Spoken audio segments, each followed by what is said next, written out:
Hola amigos, amigas, ¿qué tal? ¿Cómo están? Bienvenidos a esta conversación aquí en este foro, el foro de la revista Istmo. Yo, como muchos de ustedes, estoy preocupado, nervioso, llevo ya algunos días encerrado en casa. Les confieso que tengo la fortuna, porque es una fortuna, la de poder quedarme en casa. Eso significa que al menos parte de mis ingresos provienen de un sueldo que estoy percibiendo. Puedo hacer buena parte de mi trabajo, como el que estoy haciendo con ustedes o para ustedes desde mi casa. Hay gente que, que tiene que salir, que ganarse la vida. Hoy leía en el noticiero pues cómo los organilleros tenían que salir a la casa para poder, a la calle para poder sobrevivir. Yo creo que en ese sentido estar en la casa es para nosotros, por paradójico que sea, una bendición. Y cuando Alejandrina, mi editora, me invitó, me animó a colaborar con ustedes, lo primero que se me vino a la mente, les confieso, por cierto, que esta es de las primeras veces que hago esto y creo que esto es uno de los logros, de los aspectos positivos del encierro que nos está obligando a adoptar plenamente las plataformas digitales. Les decía que pues una de las primeras cosas que me vino a la mente es una novelita de Stefan Zweig que se llama, estoy improvisando el título, estoy citando de memoria, una novela de ajedrez. Y bueno, voy a estar respondiendo preguntas, conversando con ustedes. A Roberto Cortés o J. Robert Cortés Svander le mando un súper saludo. A Regina García Villa también. ¿Cómo estás, Regina? Bueno, pues lo que les comentaba era en esta novela, Stefan Zweig cuenta la historia de un ajedrecista. Van en un barco, si mal no recuerdo, y uno de los personajes le dice al otro: mira, ese es un gran jugador de ajedrez, uno de los grandes campeones, pero ya no le gusta jugar ajedrez, no quiere jugar ajedrez. Y el interlocutor dice: pero ¿cómo es que no quiere jugar ajedrez siendo un gran ajedrecista? Y entonces le cuentan la historia del ajedrecista. Durante la Segunda Guerra Mundial, los nazis lo capturaron, lo encerraron. El hombre era muy importante como para que los nazis lo ejecutaran y lo mandaran a un campo de concentración cualquiera, pero tampoco lo iban a soltar. Y entonces decidieron encerrarlo, un castigo verdaderamente macabro, y literalmente tratar de matarlo de aburrimiento. Tenía comida, tenía una cama en donde la colcha era cuadriculada. Yo me imagino de estas colchas con trozos hecha como con retazos de tela. Y el pobre hombre pues estaba verdaderamente aburrido, sufriendo en una soledad absoluta. Y en una de esas, uno de sus captores que entra a darle de comer, trae por allí un libro de ajedrez e inadvertidamente se le cae. No me acuerdo si se lo cae o se le roba. Un libro con partidas de ajedrez. Entonces el protagonista de la novela lo que decide es con un papelito cortarlo en porciones minúsculas para hacer ahí todas las piezas de un ajedrez, blancas y negras. Y utilizando la cuadrícula de la colcha, comienza a ensayar todas las partidas de ajedrez que vienen en el libro, y eso le permite sobrevivir y hacerse un gran experto. Creo que es una estrategia para sobrevivir frente a la soledad. ¿Por qué el encierro, además del riesgo de la muerte, del peligro, porque hay un peligro, por qué esta cuarentena, para quienes la podemos hacer, es tan difícil? Bueno, yo creo que por dos motivos. Por un lado, y hablaré de eso más adelante, por el tema de la muerte, pero por el otro lado, porque la cuarentena nos obliga a reducir nuestra vida social. Y entonces, como les decía, en una frase de Facebook, tenemos que enfrentarnos con una persona a la que conocemos muy poco, a pesar de que cotidianamente la vemos. Es decir, no sabemos conocernos a nosotros mismos, no sabemos tratarnos a nosotros mismos. Aristóteles decía en la Ética Nicómaco que el hombre malo no le gustaba estar a solas consigo mismo, porque al estar a solas consigo mismo, frente a sí mismo, frente a él, pasaba toda su vida y entonces advertía todo aquello que no debía de hacer. Por el contrario, el hombre virtuoso pensaba Aristóteles, es un hombre que estando a solas consigo mismo, se ve, se conoce, se ama, reconoce lo valioso que ha hecho y de alguna manera tiene de qué hablar. Esta es una idea que no aparece solo en Aristóteles, aparece en Platón, en el Fedón, ese hermoso diálogo que narra la muerte de Sócrates. Sócrates en algún momento dado dice que una vida que no es digna de ser examinada es una vida que no es digna de ser vivida. ¿Qué quiere decir vivir, examinar la propia vida? No es un mero ejercicio de introspección. Yo creo que la cuarentena, estar con menos personas, nos obliga a hablar con nosotros. Y nos podemos topar con una sorpresa desagradable, y es que no tenemos tema de conversación. Eso lo decía Aristóteles. Decía que había personas que justo al no tener nada que decir, al no tener nada que decirse, al no haber una riqueza interior, buscan hablar, estar rodeado de otros. El encierro involuntario con el que nos encontramos muchos de nosotros, pues es un encierro que nos invita a mirar hacia nosotros no solo para saber qué es lo que hemos hecho bien, qué es lo que estamos haciendo mal, hablar de nuestros ideales, examinar nuestra propia vida, sino también para saber cuál es nuestra riqueza interior. Y podemos toparnos con que nuestra interioridad de alguna manera le falta como que es un desierto, como que no solo que hemos vivido volcados al exterior y que no hemos aprendido a desplegar lo propio del entendimiento, lo propio del ser humano, que es el entendimiento. Cuando vemos a los niños, ¿por qué saben jugar tan bien? ¿Por qué un niño puede convertir una caja en un automóvil o en un avión? ¿O por qué puede convertir una mesa en el castillo de una princesa o de un príncipe? Pues porque tienen imaginación, porque no solo viven del exterior, sino cuando viéndose hacia adentro la riqueza de imágenes, la riqueza de historias que hay. Aprovecho, por cierto, para mandarle un saludo a Gerardo Pérez, que nos está escuchando. Entonces creo que la cuarentena es una invitación a desplegar, primero a examinarnos, ¿no? A estar a solas con nosotros mismos, a ver qué nos podemos contar, a ver cuáles son nuestros recuerdos, a ver qué es lo que podemos reconstruir, qué es lo que hemos leído. Blanca Ramírez nos dice gran realidad y es difícil el autoconocimiento. Y en efecto, el autoconocimiento es difícil porque nadie se ha visto a sí mismo.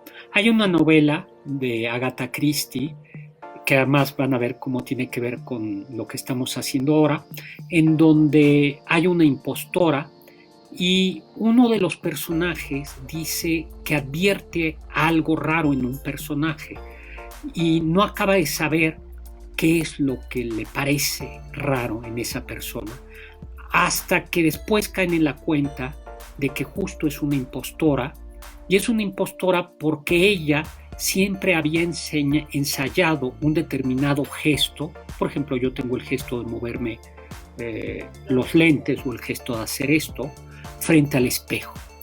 Y claro, no es lo mismo cómo nos vemos así que cómo nos vemos frente al espejo. En otras palabras, ninguno de nosotros podemos vernos sin este juego de espejos. Los amigos son un espejo, el diálogo es otro espejo, pero también la reflexión, la escritura es un espejo del propio yo. Yo los animo a algo que quizá cuando adolescentes comenzamos a hacer, pero que podríamos volver a retomar durante estos días, es hacer un pequeño diario donde nos vayamos contando a nosotros mismos nuestras experiencias, nuestras ansiedades, nuestros anhelos, nuestras pequeñas alegrías. Un diario permite además sobrevivir. Ahí está el hermoso y por momentos simbra diario de Ana Frank, y que no todo el día está hablando de grandes penas o de grandes complejidades de la vida, está hablando también de las ilusiones de una chica adolescente. Yo creo que este es un buen momento. Entonces el autoconocimiento requiere, por un lado, de este deseo de vernos a nosotros mismos.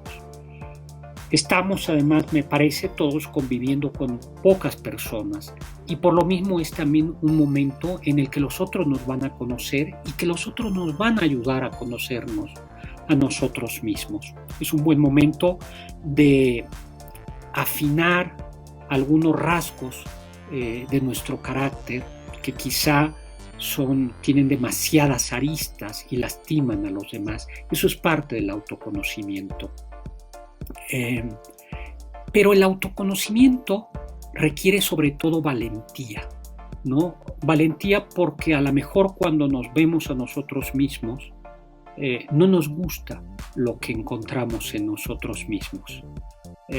Hay todos estos ejercicios de cómo me ven, cómo me miro, cómo me ven los demás, cómo me miro yo y cómo soy yo. Yo creo que estos días de encierro son un buen momento de ponernos pequeñas metas para mejorar en nuestro carácter. También es un buen momento de enriquecernos. Creo que la lectura es otro de las estrategias que a mí me está permitiendo sobrevivir. Yo les paso aquí una pequeña pista. Pónganse un horario con Netflix. Está muy bien, hay que verlo, hay que usarlo, por fortuna, pero el Netflix nos puede agotar. Vamos a estar por lo menos 30 días en este tipo de encierro, y va a llegar un momento en que ya vamos a haber visto la mitad de las películas que nos interesaban. Yo creo que hay que tener un horario para todo, y un horario también para lo que estamos viendo en televisión. Y en ese horario ojalá pongamos libros que nos permitan volar con la imaginación, que nos permitan tenernos que decir a nosotros mismos, que nos permitan regresar al mundo de una manera distinta. Yo, por ejemplo, he redescubierto ahora algunos libros. Hace mucho había leído a Jardiel Poncela, estoy leyendo algunas de las obras que no había leído de él y realmente me parecen muy, muy divertidas. Estoy releyendo para descansar algunas novelas de Agatha Christie y me he propuesto leer también alguna novela pues como más seria, por ejemplo a Steinbeck, Las viñas de la ira. Pero junto con el autoconocimiento hay otra idea, y es que la cuarentena nos coloca frente a la muerte. Nosotros, ilustrados, es decir, hombres modernos, que creíamos que la ciencia lo podía todo, creíamos que la ciencia era invencible, pues nos acabamos de dar cuenta que no solo es el cáncer el que está ahí, no solo hay esas enfermedades crónico-degenerativas, sino que algo que nos parecía increíble, al menos así me parecía a mí, ha regresado. Algo viral. Nosotros que estamos acostumbrados a pensar que vencimos a la poliomielitis, que la tuberculosis producida por una bacteria que antes era mortal o ya no lo es, la sífilis, que era otra epidemia, la peste negra, también producida por otra bacteria, habían sido derrotadas. Pues hoy nos encontramos con que un virus, pues toda la ciencia del ser humano, de Estados Unidos, de Alemania, de China, de Rusia, pues es incapaz de derrotarlo. Y lo que estamos haciendo es mitigar, tratar de reducir el contagio, confiar en la capacidad del ser humano de enfrentarla con sus propias fuerzas naturales. Eso a mí me parece muy, muy, muy fuerte. Y esto nos coloca frente a la posibilidad de a lo que los autores barrocos decían in ictu oculi, en un abrir y cerrar de ojos. Es decir, cómo pensamos nuestra vida desde la muerte, porque hay que ser francos. Eso es lo que la vida, lo que la epidemia nos está mostrando, la fragilidad humana, que nuestra arrogancia tiene un límite, la muerte, y que todos, tú y yo, podemos morir, y que cuando se habla de que en Estados Unidos podrá haber hasta 200,000 muertos, ya no quiero saber los números de México, nosotros podíamos ser parte de esa estadística. Ese número abstracto se convierte en algo real. Y eso hace, al menos a mí me ha hecho, que en este momento podemos enfrentar nuestra vida sabiendo lo que siempre deberemos haber sabido, y es que todos somos mortales. Y por tanto, pensaban los barrocos, decían, la vida debe ser evaluada desde la muerte, no con la angustia de saber que podemos morir en cualquier momento, sino con el optimismo de saber que debemos exprimir en un buen sentido cada momento. Aurelio Vargas nos está escuchando, un saludo. También Josué Gijón dice que en el encierro hay una vida activa, por supuesto. José Russell, saludos amigo. José Russell González García, que escucharnos, gracias, es un conocimiento valuable. Muchísimas gracias. Mercedes Angélica Hernández, saludos, un tema interesante. Carlos Linares, egresado del IPADE, nos está mandando también un saludo. Carlos, ¿cómo estás? Leo Grandini, que si creo que la vida es un encierro, o será que hoy nos damos cuenta de nuestro encierro. Yo creo que, como te decía, en realidad la vida es un encierro desde este punto de vista, saber que todos tarde o temprano vamos a morir. Les cuento una anécdota. Es una historia de Sherlock Holmes. Hay perdón que vea el celular, es para ver la hora y para ver sus mensajes. Hay un chantajista que está extorsionando a una mujer. Esta mujer acude con Sherlock Holmes y le dice que no ha logrado enterarse, no ha logrado recuperar la carta que está utilizando para extorsionarla, que si por favor la puede conseguir. Holmes hace varios intentos y no consigue dar donde tienen escondida la carta o el documento comprometedor del chantajista. Pero en un determinado momento comienza un incendio en la casa, o gritan en la casa del chantajista, fuego, fuego. Y entonces el chantajista, inconscientemente, o más bien conscientemente, acude de inmediato al lugar donde está escondido la carta que utiliza para extorsionar a su víctima. Y Sherlock Holmes lo descubre y roba el documento para salvar a su cliente. Y lo que Sherlock Holmes dice es que cuando hay fuego en una casa, la gente de inmediato lo primero que hace es tratar de salvar lo más importante para ella. Una madre, por encima de su propia vida, lo primero que intentará salvar es la vida de sus hijos, después la de ella. ¿Qué en un incendio, qué es lo que nosotros salvaríamos? Y esto es justo lo que ahora mismo estamos viendo. En estos momentos en el que la vida tiene su verdadera textura, la muerte ha dejado de ser una abstracción y está, todavía no ahora, pero me temo que así será a la vuelta de la esquina, hará que cada uno de nosotros tomemos en su verdadero sentido en su verdadero relieve nuestra vida. De lo que estamos haciendo, ¿qué es lo que vale? ¿De qué nos arrepentiríamos hoy? Ese ejercicio que hemos escuchado a veces a inicio de Año Nuevo, yo creo que es algo de lo que al menos nos está, este encierro nos está llevando, ¿no? A pensar. Existe además toda una literatura del encierro, toda una literatura en donde personajes como Stefan, como el personaje de la novela de ajedrez, se refugian en sí mismos, en su conocimiento, hacen de sí mismos un aliado, ¿no?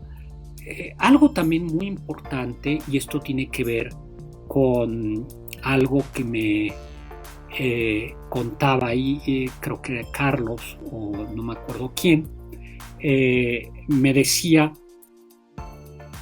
que la diferencia entre un encierro y una cárcel es que en la cárcel estás con gente que no quieres, con delincuentes, con presos como tú.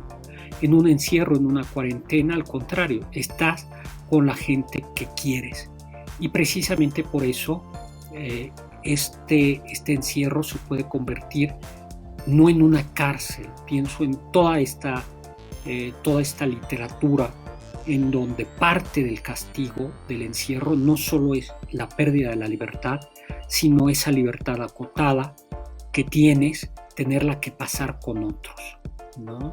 Creo que esto se ve en muchas novelas. Literatura que les recomiendo, por ejemplo, Mir López nos manda saludos, Heidi Moser, me gustan sus referencias a lecturas, también leo mucho y me siento identificada de encierro a encierro. Aprovecharé para leer con calma El Inquisidor. Muchísimas gracias. Regina García Villa, voy a hacer un poco más, me voy a salir un poco del guión para contestarle, hablar con ustedes. Me dice Regina García Villas que si la transmisión sobre los gatos tiene hoy a las 7 de la noche, sí, en Canal 22 voy a tener en mi programa El Gabinete de Curiosidades con el Dr. Zagal un episodio que habla sobre gatos de la literatura, de la cultura pop y de la mitología. Lucio Satarain, que muy buenas ideas para reflexionar. Jorge Viramontes, que a él le ayudó el año pasado ir al Camino Santiago. Por supuesto, el Camino Santiago, como toda peregrinación, es también un encuentro con uno mismo. Hola, doctor. ¿Cree que será complicada la reincorporación de los ciudadanos después de esta cuarentena? Empresarios, estudiantes y la comunidad en general.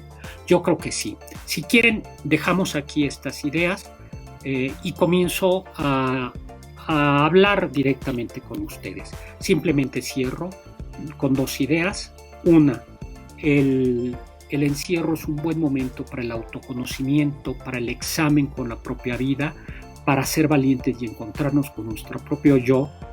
Es un momento para enriquecer el propio yo a través de la lectura. Es también un momento para aprender a convivir con los demás y es un buen momento para saber que nuestra vida es mortal y que eso no es una abstracción. Jimena, tu pregunta. Yo creo que nos va a pasar como le pasó a otras personas durante otras pestes. La peste de Justiniano, la peste negra que en el siglo XIV mató a la tercera parte de Europa. Regresar de la epidemia no será igual. porque habrá una crisis económica seria. No estoy hablando de política, pero habrá una debacle económica para todos, y esto nos obligará quizá a ser más trabajadores, a ser más ahorrativos, a ser más creativos. Por otro lado, no seremos iguales, porque creo que esto nos curará un poco de la arrogancia. Sabremos que somos frágiles. Y tercero, hay un riesgo que a mí me preocupa especialmente, a saber que perdamos algunas de las habilidades sociales. Es decir, y por eso les decía que hay que tener cuidado con Netflix e incluso con la propia lectura.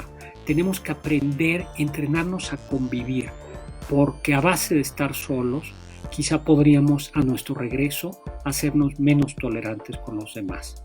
Entonces yo creo que nos va a costar trabajo. Y luego 4, vamos a darnos cuenta de que quizá teníamos que salir mucho menos para cumplir nuestras necesidades, para nuestro trabajo.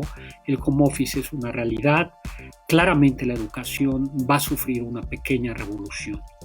Creo que estas son algunas de las cosas que creo que van a cambiar. Si quieren hacerme alguna pregunta o algún comentario, todavía tenemos, ¿no? Regina nos dice que está terminando de leer la Ilíada. Por cierto, la Ilíada comienza con una peste. Canta, oh diosa, la cólera del pelida de Aquileo, cólera funesta que causó infinitos males a los aqueos. Es decir, los griegos de Aquiles eran víctimas de una peste, de una epidemia que estaba matando a muchos soldados griegos. Doctor, ¿qué podemos esperar al término de esta contingencia en medio de tanta incertidumbre? A ver, como decía Epicteto, y en realidad como decía Aristóteles, hemos de concentrarnos en aquello que podemos controlar. La vida es incierta. No depende de nosotros buena parte del entorno. ¿Qué podemos esperar? Un entorno difícil. Yo no diría incierto, sino con certeza va a ser un entorno muy difícil. Ahora, ¿qué es lo que sí podemos controlar? Nuestra manera de interpretar el mundo, nuestras actitudes, nuestro trabajo. Les cuento rápidamente una anécdota. Se me va acabando el tiempo. Un hermano del filósofo Wittgenstein en la Primera Guerra Mundial, era pianista, pierde su mano derecha. Bueno, ¿qué hubieran hecho ustedes?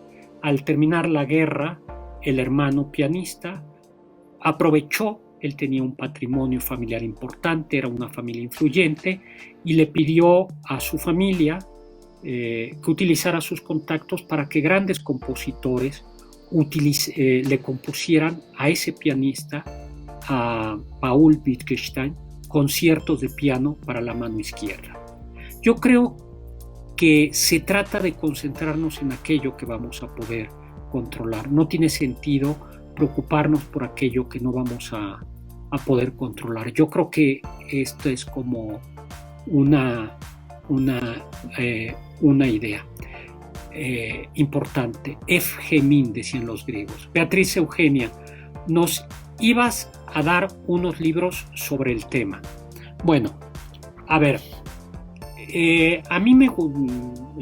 yo los invitaría. Tengo un librito que se llama Virtudes, la trama de la felicidad, publicado en Ariel. Se puede conseguir en Amazon en versión digital. Yo creo que lo pueden leer.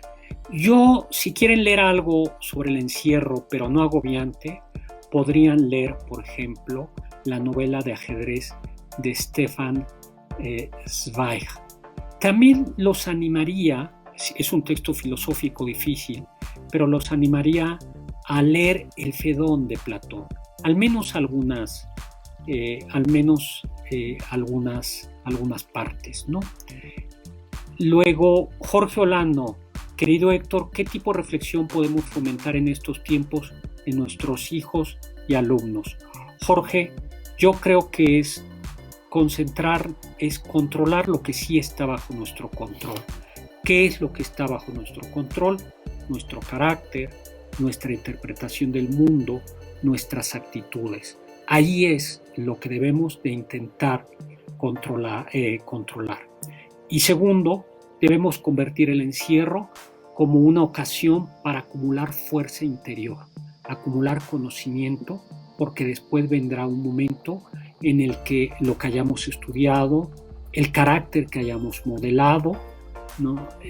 Los conocimientos que hayan adquirido nos van a ser de un gran interés. Y también creo que algo muy importante es cultivar, tenemos un poco más de tiempo para hablar con los amigos. Yo al menos estoy a todos aquellos viejos conocidos, exalumnos, excolegas, amigos, contactándolos por WhatsApp, hablando con ellos. También les recomiendo no hacerlo a todas horas, sino tener un pequeño horario. Sí les recomiendo el tema del horario, ¿no? Yo, por ejemplo, en las noches, cuando sobre todo estoy utilizando el WhatsApp para hablar con viejos amigos, y yo creo que esto es una buena manera de acercarnos, de recuperar viejos contactos para cuando regresemos a la normalidad, enfrentarnos. Algo importante es aprender en los encierros, esto, por ejemplo, un texto que también les podría servir mucho es El hombre en busca de sentido de Víctor Frank. Recordemos que Víctor Frank lo escribió en circunstancias terriblemente difíciles. Y Víctor Frank lo que decía o lo que hacía notar era que en el campo de concentración quienes sobrevivían eran aquellos que tenían un porqué. Los que sobrevivían no eran los fuertes ni los más sanos, sino sobre todo los que tenían un porqué. Y Víctor Frank observaba, y otros lo observaron, cómo el encierro, la prisión, sacaba de las personas malas lo peor y de las personas buenas lo mejor. Yo creo que es un buen momento de practicar la amistad, el cariño, la fraternidad, la caridad cristiana, pensar sobre todo en las personas más vulnerables, pero en los más próximos, son los más cercanos a nosotros. Ese es el prójimo, y en esos próximos vulnerables, los ancianos, los enfermos, los niños. Carlos, es un hecho que habrá mucha mayor inseguridad. Me temo que sí. Me temo, lamentablemente, los ladrones, los delincuentes tendrán menos recursos, menos flujo de efectivo. A mí me preocupa, tendremos que ser también mucho más cuidadosos. Va a ser un escenario que no es del todo fácil. Bueno, se me acabó ya el tiempo. Muchísimas gracias a Alejandrina, mi editora en Istmo, a la revista Istmo. Sobre todo, muchísimas gracias a ustedes. Esto fue una plática entre amigos, no fue una conferencia, por eso vine de un lado para otro. Tengo un canal en YouTube donde publico algunas cositas, y los invito a leer la revista Istmo, que yo creo que hay muchas ideas. Los invito a leer, conversar, y los invito a tener paciencia. Yo por ahora creo que tengo la suerte de tener muchas actividades aquí, y parte de la suerte que tengo es haber podido conversar con ustedes. Muchísimas gracias a ustedes por hacer que este encierro sea muy provechoso para mí. Pilar, muchísimas gracias. Juan Pablo Sana, saludos y muchas gracias. Ahora sí tengo que terminar y pues nos veremos pronto. Ya nos dirá la revista Istmo cuando nos volvemos a reunir. Abrazo, sapere aude, atrévete a saber.